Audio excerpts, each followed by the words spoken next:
Hello friends, कैसे हैं आप सब। उम्मीद करता हूं कि सभी लोग स्वस्थ होंगे और मस्त होंगे।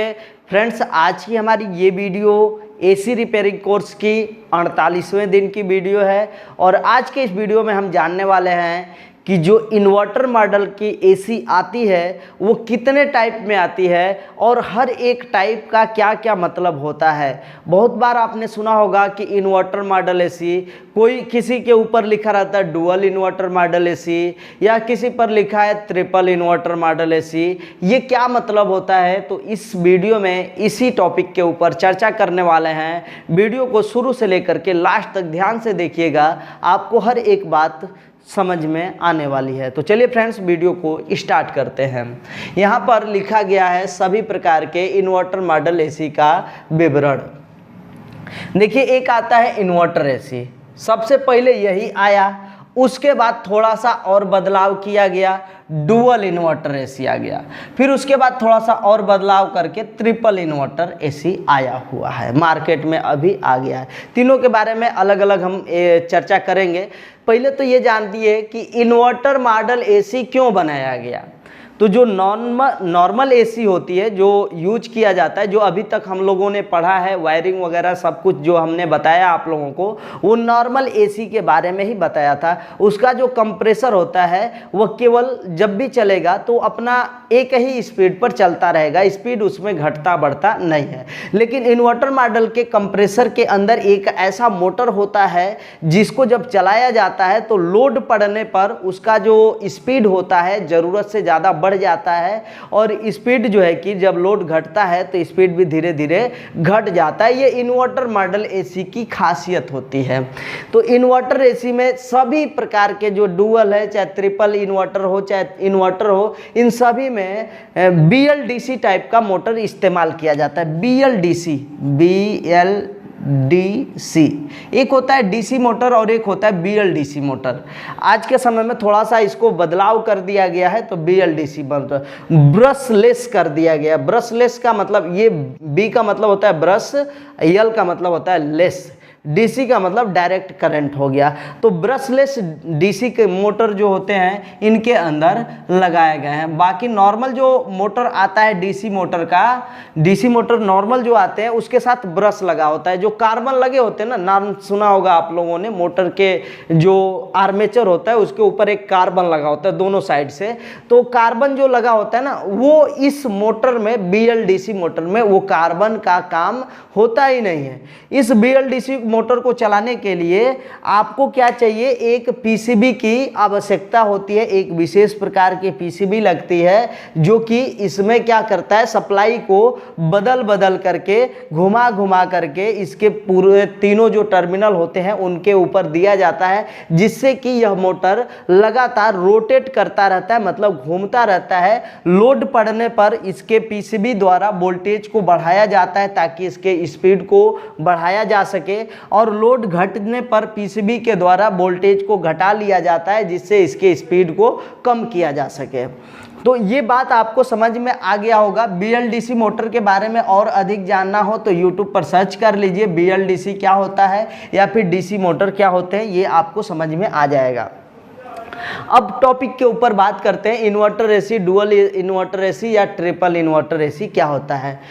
इन्वर्टर एसी में क्या होता है, रोटरी कंप्रेसर इस्तेमाल किया जाता है। सभी प्रकार के जो भी यहाँ पर तीनों हमने एसी बनाया है, इसमें लिखा है तीनों पर क्या होता है, रोटरी कंप्रेसर इस्तेमाल किया जाता है। रोटरी वही जो देखने में आपको सामने से सर के ऊपर से एक पाइप निकला रहेगा और एक साइड से जो है इस तरीके का एक्यूमुलेटर रहता है और यहाँ से ऐसे जो है कि पाइप निकला होता है, ये रोटरी कंप्रेसर होता है। ऐसा देखिएगा तो रोटरी कंप्रेसर ये नॉन इन्वर्टर मॉडल में भी रहेगा, देखने में बाहर से लगेगा कि ये सेम वही है, ठीक ना। नॉन इन्वर्टर मॉडल और इन्वर्टर मॉडल में देखने में बाहर से कोई फर्क नहीं पड़ेगा, लेकिन जब आप इसको काटिएगा ना, तो यदि नॉन इन्वर्टर मॉडल का ऐसी रहेगा तो इंडक्शन मोटर इसके अंदर मिलेगा, मतलब जो कैपेसिटर पर स्टार्ट किए जाते हो मोटर वो इंडक्शन मोटर कहलाते हैं। और यदि इन्वर्टर मॉडल का ये कंप्रेसर रहेगा तो इसके अंदर BLDC मोटर रहेगा, मतलब उसमें कई कॉइल बनाए गए होते हैं, 12 कॉइल लगभग होता है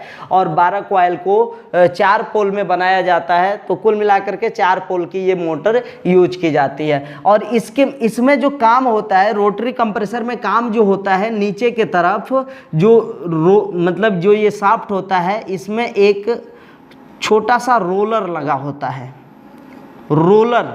रोटर अलग चीज होता है, रोलर अलग चीज होता है। रोटर तो स्टेटर के मध्य में घूमता है, वो रोटर कहलाता है। लेकिन एक रोलर होता है जो कि पंप करता है, मतलब इधर से हवा को खींचता है और ये इसी में घूम करके एक जगह से एयर को ऐसे दबाता है और वो हवा जो है कि निकल करके इसमें से होता हुआ ये बाहर के तरफ चला जाता है। इधर से ये खींचता है, इधर से ये बाहर के तरफ निकल जाता है।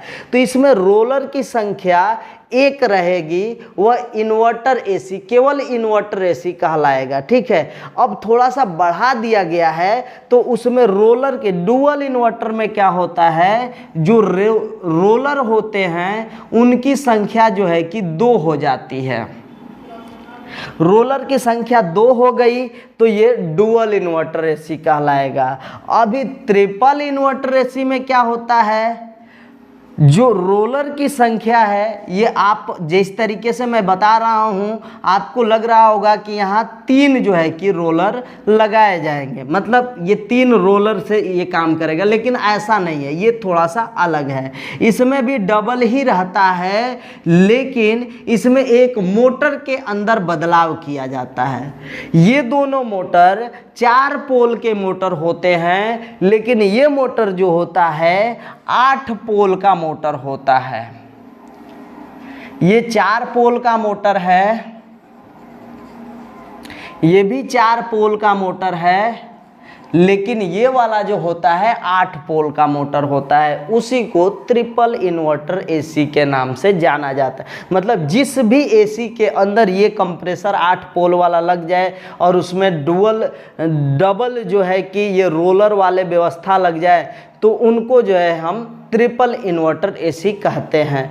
ज़्यादातर ये जो है कि अभी अभी लॉन्च मतलब हुआ है हाल ही में, मतलब 1-2 साल हो गया। ये कंपनी जो सैमसंग जो एसी बनाती है, सैमसंग कंपनी ने इसको पहले लॉन्च किया है और अभी तक सैमसंग कंपनी का ही ये ट्रिपल एसी आ रहा है, ट्रिपल इन्वर्टर एसी आ रहा है। लेकिन डुअल इन्वर्टर एसी कई कंपनियां बना रही है, जो बड़ी बड़ी कंपनियां हैं वो सभी कंपनियां लगभग डुअल इन्वर्टर एसी बना रही है, और इन्वर्टर एसी तो लगभग सभी ही कंपनी बनाती है। अब एक बात और समझिएगा, इन तीनों में बेस्ट कौन, इन तीनों में सबसे बेस्ट कौन, तो ये जो होता है सिंगल रोलर होने के कारण थोड़ा सा इसमें मेहनत भी इसको ज़्यादा करना पड़ता है और इसका मोटर भी हैवी होता है। तो इन दोनों के मुकाबले जो है ये जो वोल्टेज होता है, मतलब जो करंट की खपत है या उसी को पावर की खपत कहा जाए, तो ये थोड़ा सा इससे ज़्यादा लेगा। इसमें डबल है, ये थोड़ा सा कम लेगा, और ये भी सबसे कम लेगा। ये 8 पोल का मोटर है, तो ये जो है कि सबसे कम लेता है इन्वर्टर मॉडल के अंदर। इन्वर्टर मॉडल शुरुआत में जब चलते हैं तो वह नॉन इन्वर्टर मॉडल के मुकाबले हो सकता है कि ज़्यादा भी करंट का खपत करें, बिजली की खपत करें, ठीक ना, या फिर उसके बराबर बिजली की खपत करें। लेकिन जब ये लगातार चलते रहते हैं तो धीरे धीरे बिजली की जो खपत होती है वो कम होती जाती है, और एक बार जब तापमान एक समान सेट किए गए तापमान तक आ जाए तो ये तीनों इन्वर्टर मॉडल के जो एसी हैं वो उस तापमान को लगातार, जब तक लाइट रहेगी कमरे में, उस तापमान को बना कर रखेंगे। उस तापमान को न घटने देते हैं न बढ़ने देते हैं। बात समझ में आया यार? ये इन्वर्टर मॉडल के एसी में यही फायदा होता है, और इसी के आधार पर इसका नाम इन्वर्टर मॉडल ही रखा गया है, क्योंकि ये तापमान को स्टेबल करके रखते हैं। मतलब स्टेबल का मतलब है एक समान लगातार बना करके रखते हैं। जैसे 25 डिग्री सेट कर दिया आपने, तो शुरू में जब 30 से 25 आएगा तो थोड़ा सा समय लगेगा और थोड़ा सा बिजली की खपत होती है, लेकिन जब 25 पर आ जाएगा तो ये जो है कि बिजली की खपत करना कम कर देगा, और जो है कि धीरे धीरे वोल्टेज जो है कि कम कर दे, मतलब कि जो बिजली की खपत है वो कम कर देगा, लेकिन जो आपका तापमान है उसको न घटने देगा न बढ़ने देगा। लेकिन नॉन इन्वर्टर मॉडल में क्या होता है कि वह 25 डिग्री सेंटीग्रेड आपने तापमान सेट कर दिया, 25 डिग्री पर सेंटीग्रेड तापमान पर आते ही कंप्रेसर बंद हो जाता है, 10-15 मिनट के लिए बंद होता है, लेकिन फिर 2 से 3 डिग्री सेंटीग्रेड तापमान बढ़ता है तो फिर से कंप्रेसर चलेगा, और जितने ही देर के लिए चले, मतलब मान लेते हैं 10 से 15 मिनट के लिए चलेगा, लेकिन वह लगातार अपना एक समान चाल से चलेगा। इसके वजह से बिजली की जो खपत होती है वो थोड़ा सा ज़्यादा होता है इसके मुकाबले। ठीक है, तो उम्मीद करते हैं कि आपको आज का ये जो टॉपिक है inverter model, dual inverter model और ट्रिपल इन्वर्टर मॉडल का जो एसी है वो समझ में आया होगा। एक शब्द में फिर से समझ लीजिए कि लगभग सभी प्रकार के जो रोटरी कंप्रेसर, इसमें क्या होता है रोटरी कंप्रेसर ही लगाए जाते हैं। तो इन्वर्टर एसी के कंप्रेसर में सिंगल रोलर से ये काम करता है, डुअल इन्वर्टर एसी में यह भी डबल रोलर से काम करेगा, ट्रिपल में भी ये डबल रोलर से काम करेगा। लेकिन मोटर का जो पोल होता है, यदि मोटर के पोल के बारे में नहीं जानते तो हम, क्योंकि मोटर पढ़ा नहीं रहे हैं तो मोटर के बारे में यहाँ पर विशेष तौर से बताया नहीं जाएगा, क्योंकि बताएंगे तो समय आपका ज़्यादा लग जाएगा। तो 4 पोल की मोटर इसमें भी लगती है, इसमें भी 4 पोल की मोटर लगती है, लेकिन इसमें जो होता है 8 पोल की मोटर लगाई जाती है, जिससे इसका जो मतलब ये जो कंप्रेसर होता है शक्तिशाली हो जाता है, इन सभी से मतलब बहुत ज़्यादा तेजी के साथ काम करेगा। तो इसी वजह से इसको ट्रिपल इन्वर्टर एसी बोला गया है। यहाँ पर रोलर की संख्या 2 ही रहेगी, इसमें 3 नहीं होगा, इतना आप समझ लीजिएगा। तो फ्रेंड्स, उम्मीद है कि आज का हमारा ये जो टॉपिक था आपको समझ में आया होगा। यदि आपको किसी भी प्रकार का कोई समस्या आ रहा हो, कोई सवाल आपके मन में हो, तो आप इस वीडियो के नीचे कमेंट बॉक्स में अपना सवाल लिखिए, आपको रिप्लाई ज़रूर मिलेगा। तो चलिए फ्रेंड्स, आज के लिए बस इतना ही, मिलते हैं नेक्स्ट वीडियो में नेक्स्ट टॉपिक के साथ। तब तक के लिए जय हिंद, वंदे मातरम।